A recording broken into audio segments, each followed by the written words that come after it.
problem in words we can understand? I'll make an effort. Please. So the problem that we set out to do is we set out to figure out a way to contact all of the correct voters, all the people that would vote for the president, and make sure they voted. That's to simplify it about as much.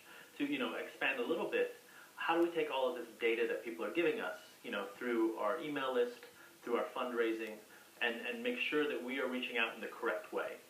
But you were also playing into that, what you could find out from social media, Yeah. what television programs they watched and the rest of it? Well, no, none of the television stuff. I mean, we did do a little bit where we built technology that looked at what all people were looking at, so the aggregate data.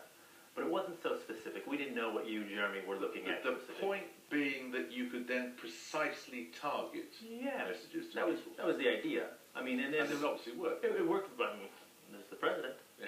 But the bigger idea is that we wanted to make sure that we were efficient in our movements, because campaigns. I'm not very familiar with campaigns here in the UK, but in the US, it's all about resources. It's often who has the most money, who has the most volunteers, who has the most boots on the ground. And so we wanted to make sure that these very valuable people who are doing the hardest work were able to do it very efficiently. This is a big sea change in the way politics are conducted. Mm-hmm.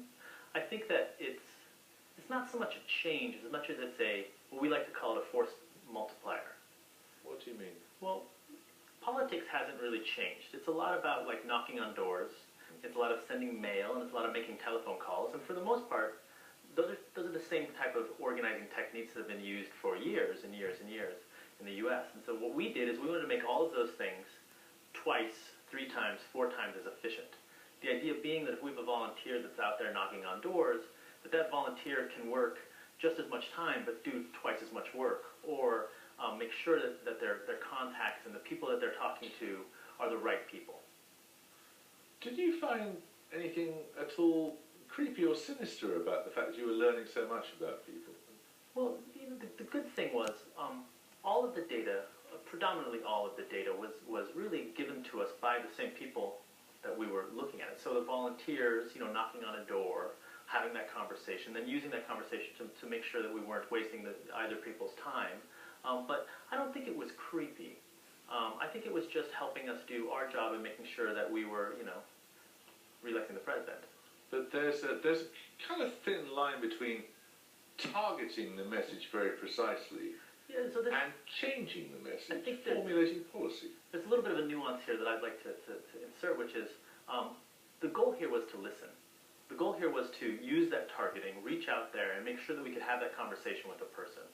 And it was also, of course, used, in some cases, not the targeting, but the analytics and data, just to make sure we're doing the right work. But for the most part, the stuff that people kind of say, this is creepy, it's very much what businesses are doing and whatnot, but besides that, it's more about... I mean, it's not creepy. I was going to say, that's why I wanted to throw that over there.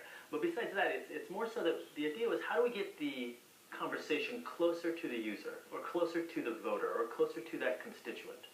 Do you get a feeling that guys like you, I don't mean with your facial hair, but I mean guys with your set of skills and your interests are going to take over politics? I don't know about take over. I'm a little concerned that they'll focus on just getting tech for tech's sake.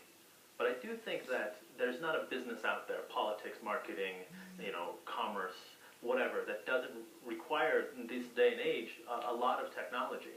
And so I think that, like in the U.S., it just turned out that politics was no different. Thank you very much. Thank you. Now, tomorrow morning's front pages, as Allegra was mentioning, the story of the public sector